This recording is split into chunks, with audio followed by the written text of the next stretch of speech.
comme je le disais, nous allons maintenant parler de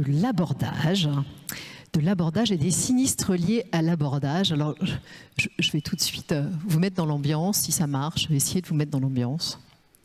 Non, celle d'avant. Bon, c'est la première table ronde, c'est normal qu'on mette un peu de temps à se régler. Pour parler de l'abordage, je suis très heureuse d'accueillir à mes côtés Thomas de Campou. Bonjour Thomas. Bonjour. Vous êtes directeur associé ANP Yacht Insurance et on l'a entendu, c'est grâce à vous qu'on a cette table ronde Plaisance. Merci beaucoup. De rien, avec grand plaisir. À vos côtés, Hélène de Ferrière. Hélène, vous êtes avocate, vous êtes chez Brême de Ferrière Avocats, donc votre cabinet. Vous êtes spécialisée en droit maritime et transport à Marseille et pas mal de yachting. Bonjour. Dimitri Robin, vous êtes responsable de l'indemnisation et expert en opérations d'assurance transport plaisance chez Generali France. Bonjour. Merci beaucoup à tous les trois. Alors, je vais essayer d'avoir ma petite slide ce coup-ci. L'idée, c'est que l'abordage, on sait tous ce que c'est. Vous croyez que je peux l'avoir, ma slide ? Bon. Ouais, voilà. On est bien d'accord, l'abordage, c'est ça, n'est-ce pas, Hélène ? Tout à fait. Bon, alors un mot sur une définition. Moi, comme beaucoup, parce que vraiment le yachting, je dois l'avouer tout de suite, c'est pas mon truc. Je vais essayer de faire le cacher, mais c'est pas mon truc. On peut penser que l'abordage, c'est ça. En fait, non, Dimitri ? Alors effectivement, dans le domaine militaire et donc de la piraterie, l'abordage renvoie à une manœuvre tactique volontaire où deux navires vont se mettre bord à bord afin de permettre aux marins de passer sur le pont adverse et poursuivre le combat au corps à corps. Cependant, nous, ce qu'on va voir aujourd'hui, donc dans le domaine de l'assurance maritime, l'abordage, ça n'a rien à voir.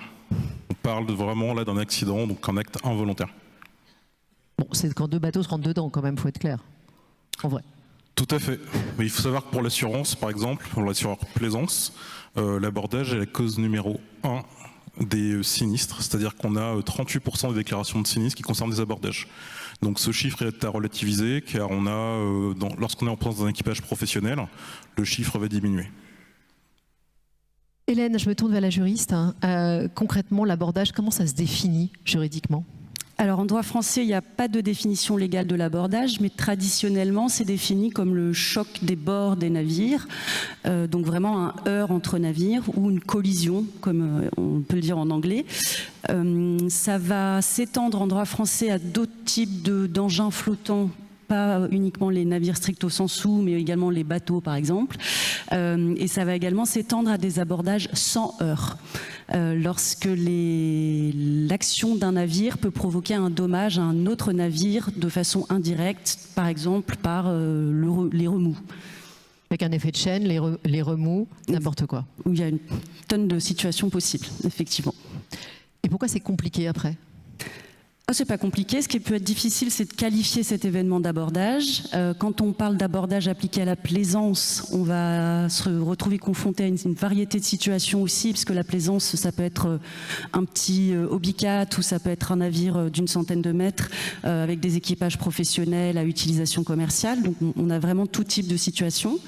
Et ce qu'il faut vraiment retenir en tout cas, c'est qu'une fois que l'événement est qualifié d'abordage, il va se voir appliquer un régime juridique spécifique, exclusif, basé sur la faute. Donc la faute du navire abordeur va se retrouver vraiment au centre des débats et ensuite au centre des différentes mesures qu'il va falloir prendre pour établir les faits. Ce qu'on me disait récemment, c'est que c'est pas compliqué. Ils sont tous équipés de radio. Quand ils se rapprochent l'un de l'autre, ils ont qu'à se prévenir. Concrètement, ça marche pas comme ça.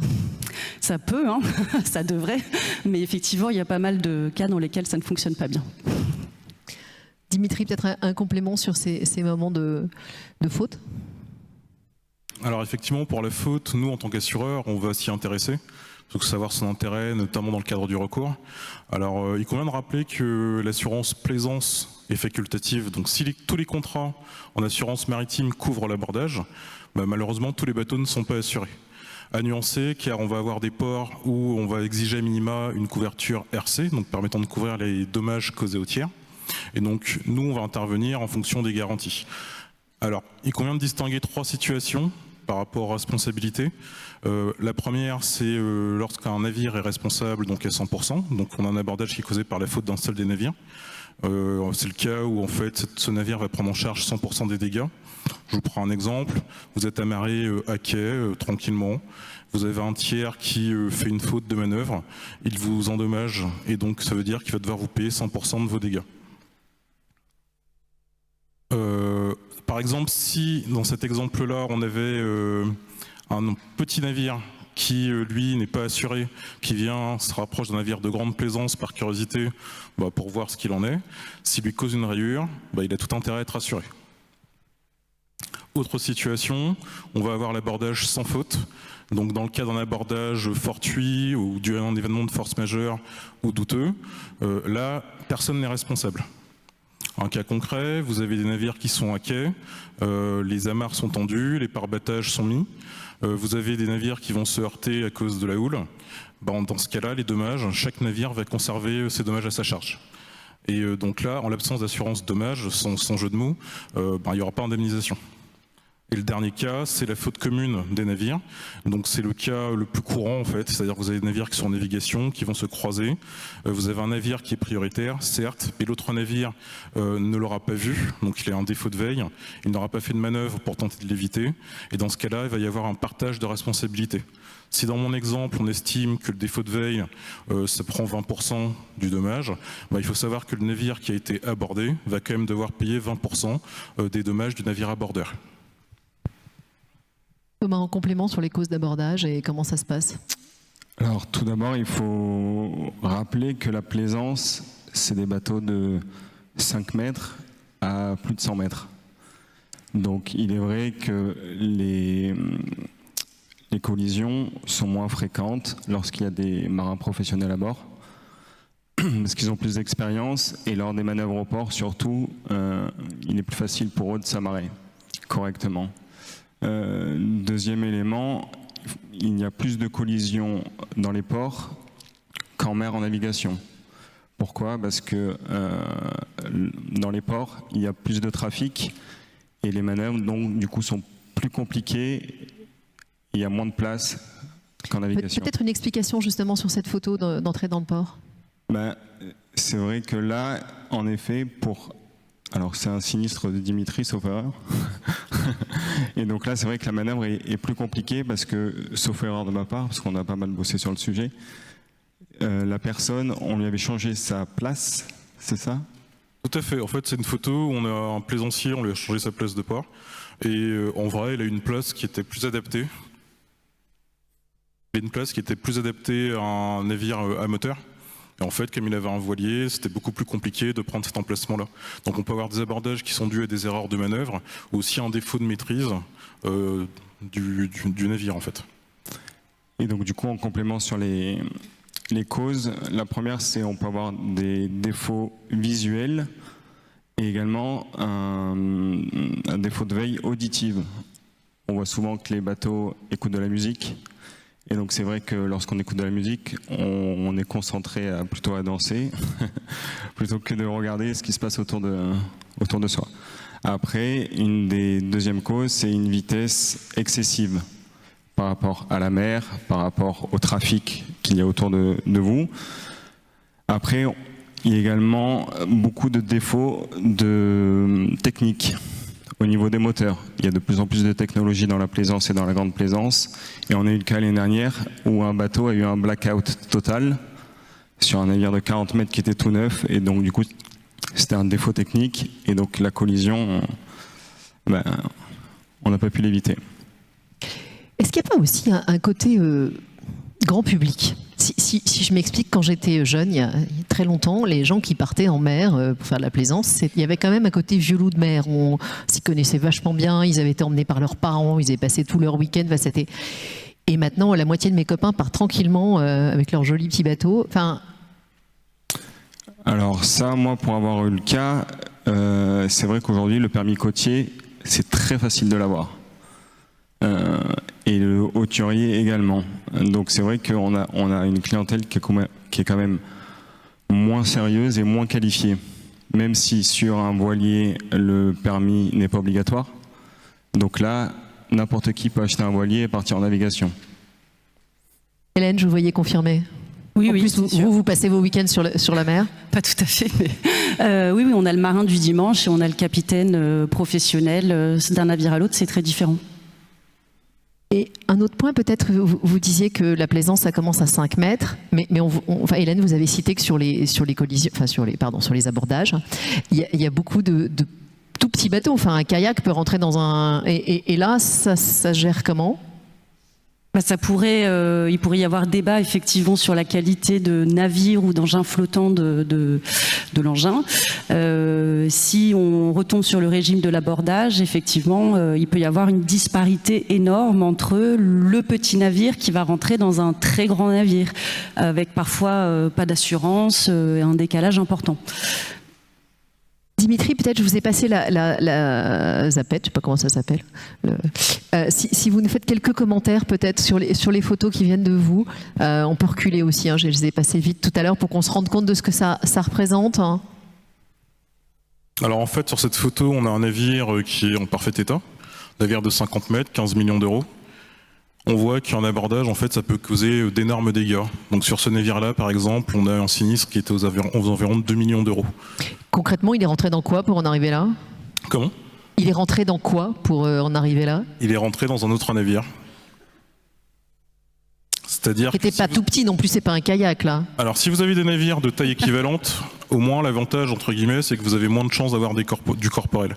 Parce que si on revient sur le kayak avec un navire à moteur, il y a quand même beaucoup de chances d'avoir malheureusement un dommage corpo. Alors c'était l'une des questions que j'allais poser, on peut la mettre tout de suite. Quand on voit ça, on peut se dire qu'il y a des morts parfois. Alors est-ce que c'est des situations que vous voyez, enfin, concrètement par rapport au nombre d'abordages, on a compris qu'il y en avait beaucoup dans l'année. Les accidents corporels, il y en a un certain nombre qui arrivent jusqu'à sur vos bureaux? Alors, concrètement, on a des accidents corporels. Alors la chance qu'on a, c'est que ça ne va pas être la majorité des sinistres. Si je prends les chiffres à Generali, pour moi, on est à peu près à une dizaine de sinistres corpaux par an. Dans le monde? En France? Pour Generali France, sur les Generali France, ouais. Les sinistres à abordage responsables qu'on va gérer, à nuancer. D'accord. Je vous renvoie sur les photos, peut-être je pense que c'est intéressant d'en avoir d'autres. Là, c'était un plus petit bateau quand même. Alors celui-ci, c'est ce bateau-là, c'est celui-ci. Et effectivement, il a été abordé par un autre navire. On est sur un dommage où il y a carrément une perforation de la coque. Ça va nous coûter combien? Alors ça nous a coûté moins cher que l'autre navire parce qu'il a suffi de remettre une tôle en fait. On a pu ensuite repeindre et procéder par une réparation locale en gros. Vous le faites à quoi? Comment? Vous le faites à combien? Je ne me rappelle plus du sinistre, mais il était à moins de 2 millions d'euros celui-ci en tout cas. Ok. Cette discussion sur le montant de la réparation peut prendre beaucoup de temps, n'est-ce pas Thomas? Surtout quand il y a de la peinture.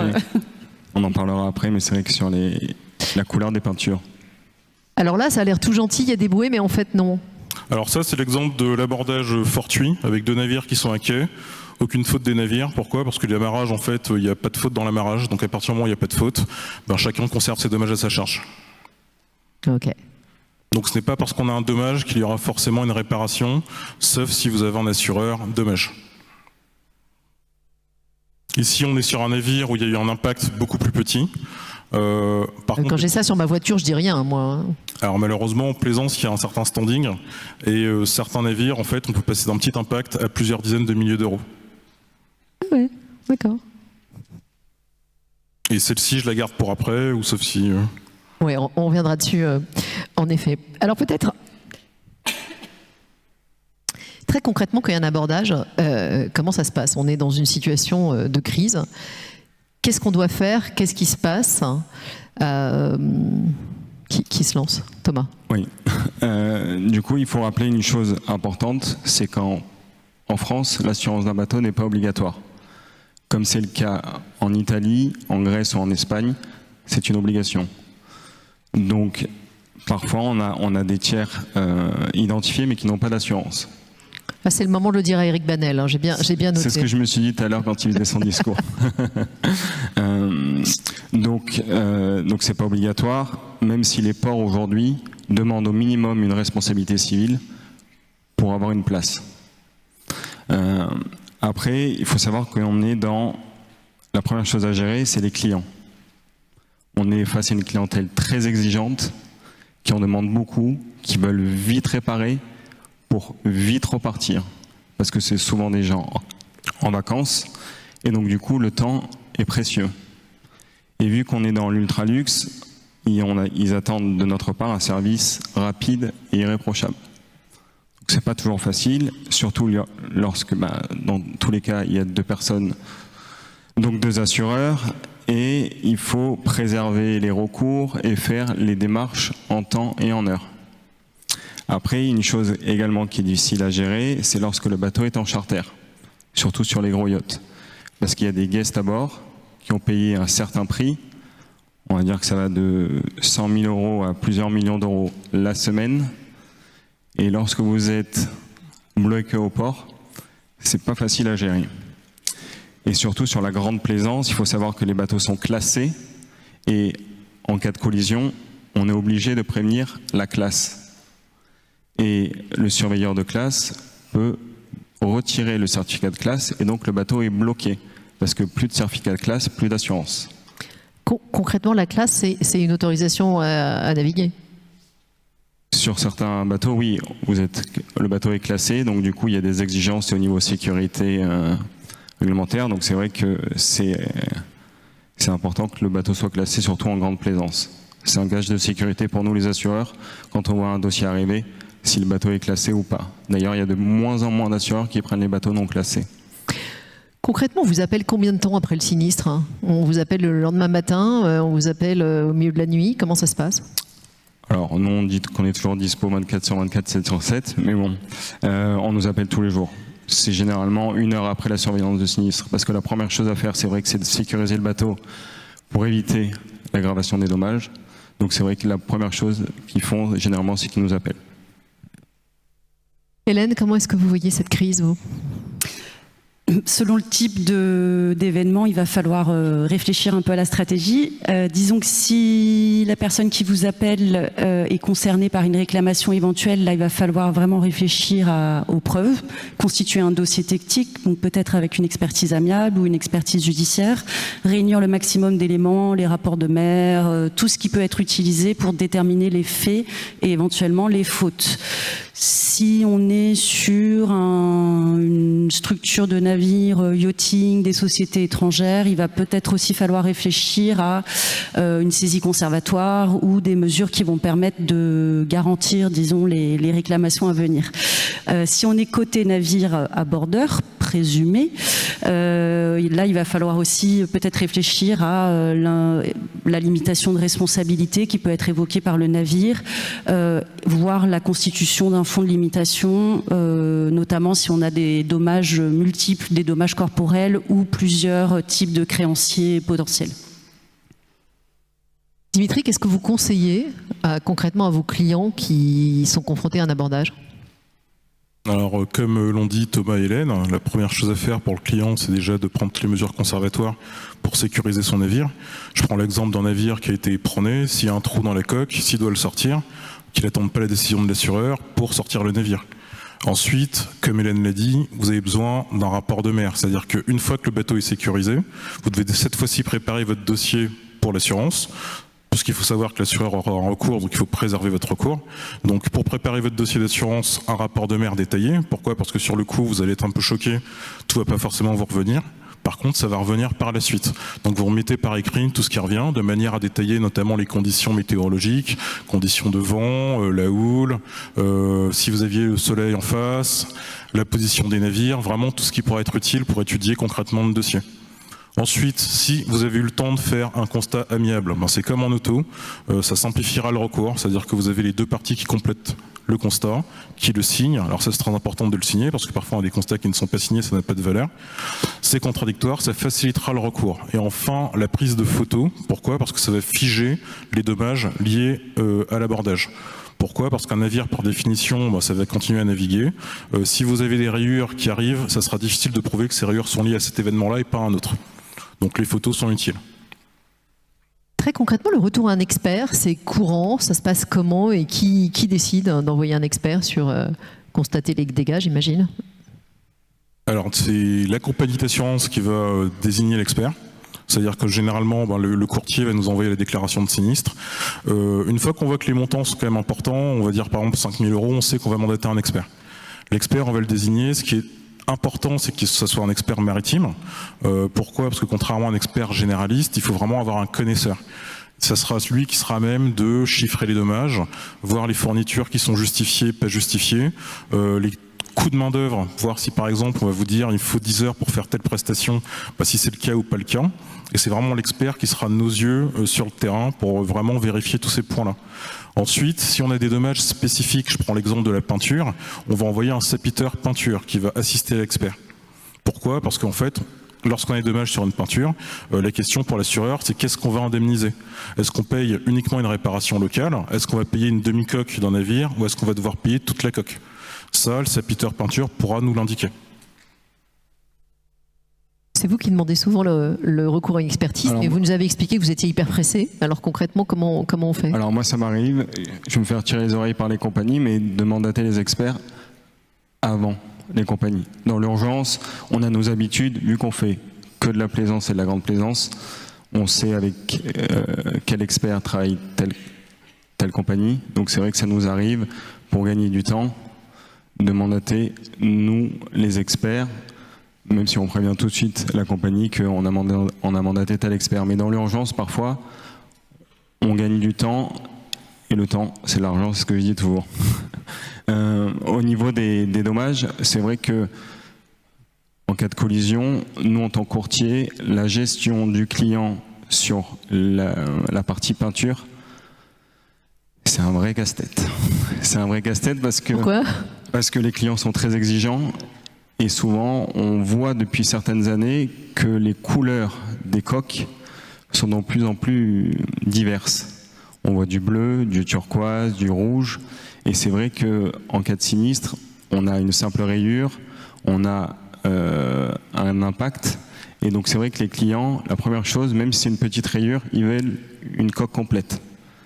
Parce que sinon, la retouche va se voir, c'est ça. Enfin, j'imagine que sur une peinture qui a 1 an ou 2, la retouche va se voir. Exactement. Et ça, c'est pas possible. Ben, le problème, c'est qu'aujourd'hui, on voit des motoryachts avec des étraves arrondies.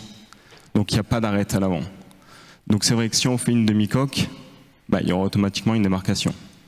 Et ça, c'est la hantise des propriétaires, qui est une différence de couleur entre bâbord et tribord. Hélène, je vous vois réagir, c'est le votre quotidien, ça.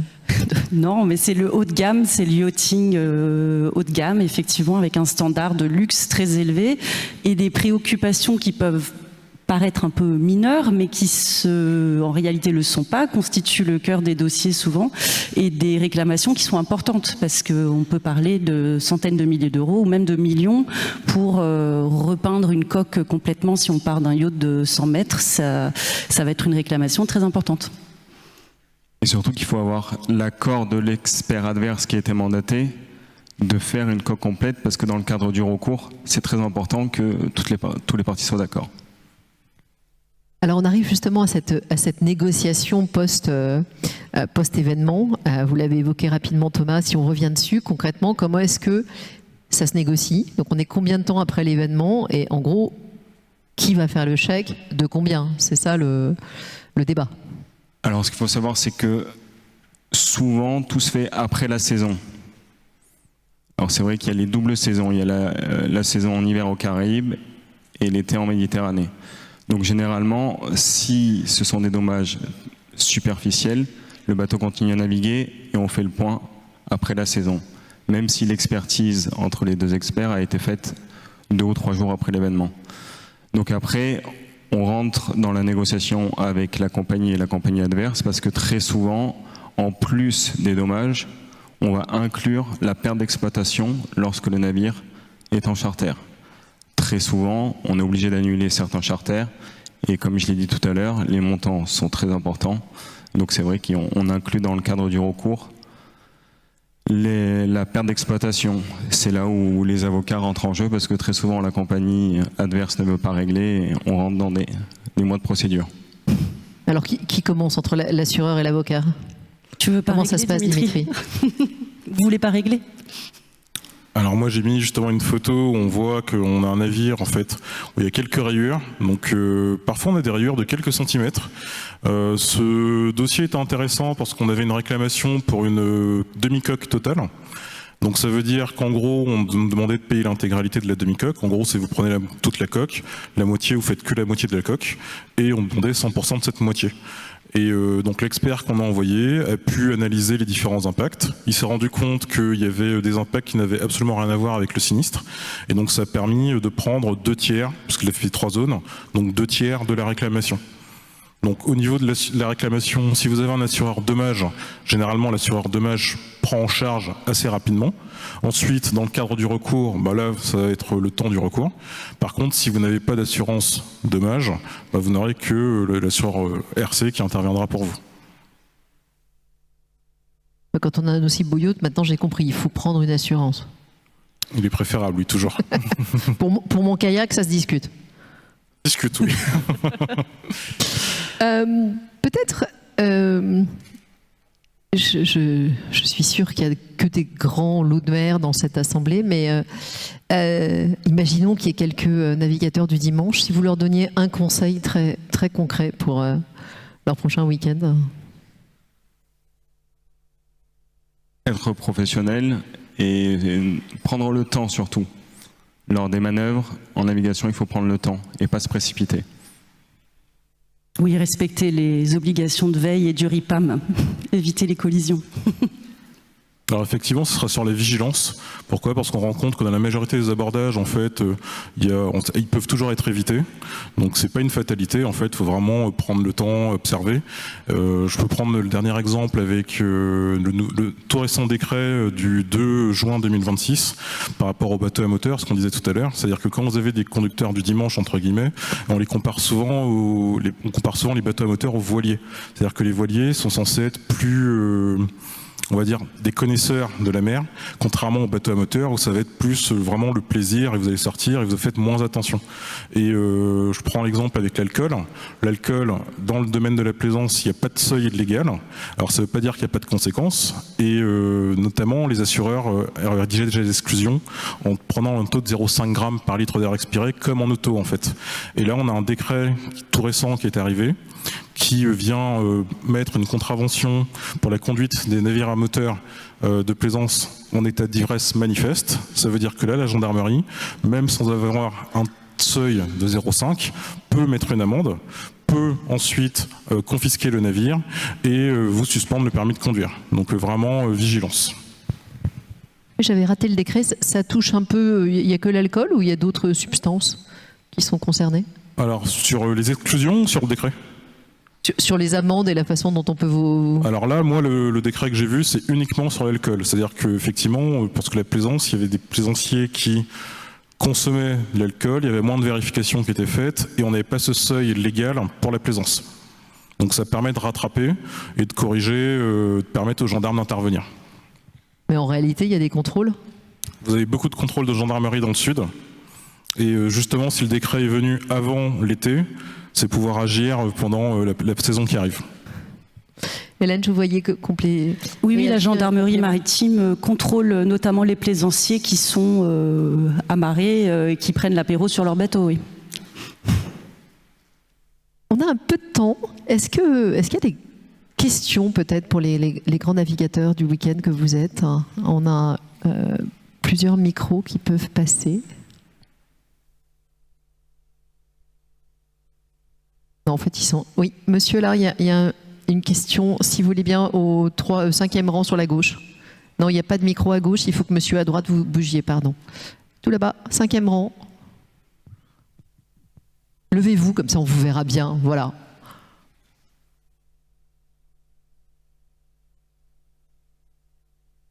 Vous faisiez la comparaison entre les voiliers et les moteurs.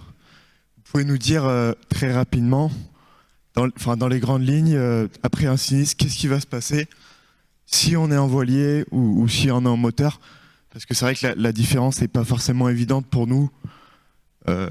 Si c'est un voilier au moteur. Hélène, c'est pour vous, non? pas de différence particulière du point de vue juridique. Idem du point de vue de la classification du navire, ce qui soit enregistré en pure plaisance ou que ce soit un navire à utilisation commerciale, ça ne change rien au régime applicable.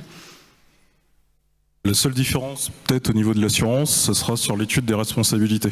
Parce qu'on va avoir des navires à moteur qui seront considérés comme non privilégiés par rapport à un voilier qui est moins manœuvrant. Mais sinon, dans la gestion du sinistre, à part ça change absolument rien. Michel. Bah oui, spécialiste aviation, c'est normal. Alors justement, à propos de spatial, est-ce que les brouillages signaux GPS sont une cause nouvelle ou émergente d'abordage? Les brouillages, il y a une table ronde demain après-midi, on fera le détail, mais justement c'est intéressant de voir ce que ça implique concrètement. Alors, il faut savoir qu'en plaisance, on a des AIS qui sont très importants pour aider à la vigilance. Ils ne sont pas obligatoires sur tous les navires, mais quand vous l'avez, ça permet de détecter les autres navires et d'être détecté. On n'a pas eu de cas encore, mais si vous avez un brouilleur, ça veut dire que vous perdez cette visibilité. Le marin peut après observer et donc il revient à un contrôle visuel, donc sa veille auditive et visuelle normale. Mais on n'a pas eu de cas encore. Il se dit que certains grands yachts se déplacent avec leur propre brouilleur. Je mets les pieds dans le plat, on en parlera demain, mais donc ils peuvent participer aussi au système. Pour eux, il suffit simplement de le couper et ils sont plus visibles. Donc même s'il y a certaines clauses dans certains contrats où on est obligé d'activer son AIS, parfois les propriétaires ne veulent pas être suivis, donc ils coupent l'AIS. Ce qui peut être un défaut de garantie d'ailleurs. C'est ce que j'allais dire, s'ils coupent si eux-mêmes brouillent leur entourage, juridiquement, Hélène, vous pouvez après dire que c'est pas, ils sont plus garantis? Alors sur la police d'assurance, oui, ça peut être une cause de non-garantie, Dimitri confirme, et ça peut être aussi considéré comme une faute. Si c'est à la cause de l'événement, quoi. Il faut un lien de causalité tout de même. Une dernière question peut-être? Oui, tout là-bas au milieu, monsieur, si vous voulez bien.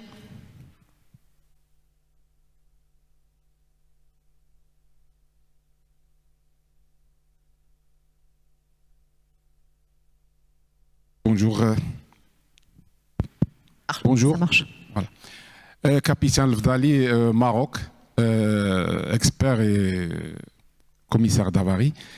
C'est pas une question, mais c'est une précision pour suite. Monsieur Robin, il m'a rappelé une chose. C'est la question de l'abordage sans contact, sans heurte. Et c'est une particularité de la jurisprudence française parce que ce type d'abordage ne figure pas dans l'article L 5131 paragraphe 1 du Code des transports français, et il a été retenu par plusieurs tribunaux. Par exemple, lorsque un petit navire il est accosté, il est amarré dans un port, et un grand navire qui passe juste à côté, et le remous de l'hélice par exemple, il peut causer des dégâts, la rupture des amarres et le heurte avec le quai. C'est une précision. Deuxième chose, on a eu récemment reçu une mission d'une boîte française concernant l'abordage, si on peut le dire, un catamaran qui a vu son hélice et son gouvernail bousillé par une orque au détroit de Gibraltar. Et puisque la baleine a bousillé l'hélice et le gouvernail, donc le bateau il est resté il a perdu sa capacité de manœuvre. C'était un petit peu spécial. Dimitri, peut-être Dimitri ou Hélène, je ne sais pas qui. Alors déjà sur l'abordage sans heurts, effectivement, pour moi c'est jurisprudentiel. C'est-à-dire qu'on parle dans le code des transports de la faute du navire. Là, on a l'exemple d'un navire, donc par exemple un ferry, ce qui est souvent le cas, qui est à trop grande vitesse dans un port, donc il va créer une vague d'étrave. Cette vague d'étrave va rabattre les navires sur le quai, donc dommage, faute du navire engagé. Donc c'est là-dessus qu'on parle d'abordage sans heurts. Mais il y a bien un article dans le Code des transports qui parle de l'abordage autrement, par inobservation des règlements ou par faute de manœuvre ou omission de manœuvre. Je ne peux plus vous citer le numéro de tête, mais... Et là, le petit bateau qui a donc été abîmé par la vague, il peut faire quelque chose ou c'est fichu? Alors là, j'ai compris que c'était une orque qui avait... Non, pardon, dans le premier exemple, j'étais sur le premier exemple. Donc il y a un remous, il est abîmé.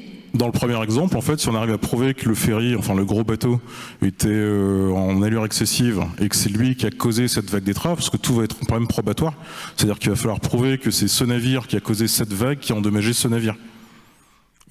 Concrètement, c'est possible? Maintenant, dans les ports, il y a beaucoup de caméras, donc c'est vrai que c'est possible de demander des vidéos pour voir qui a causé les dommages.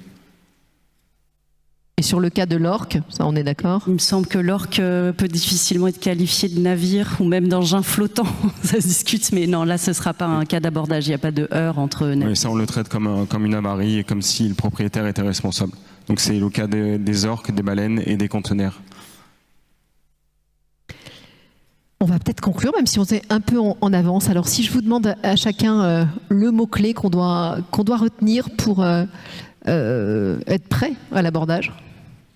Alors, pour moi, c'est professionnalisme. Parce que les abordages viennent souvent d'un non-professionnalisme de la part des plaisanciers. Et c'est vrai que lorsqu'on a un marin professionnel, à ce moment-là, on aura moins de sinistres. Hélène? Je dirais preuve. Constituer un dossier, essayer d'établir les faits et de pouvoir les prouver. Et je dirais vigilance pour anticiper. Avec l'observation, on peut éviter beaucoup d'abordages. Moi, je rajoute qu'il faut mieux pas trop boire quand même. Ça, j'ai bien mémorisé aussi. Merci beaucoup à tous les trois. Merci. Merci à vous.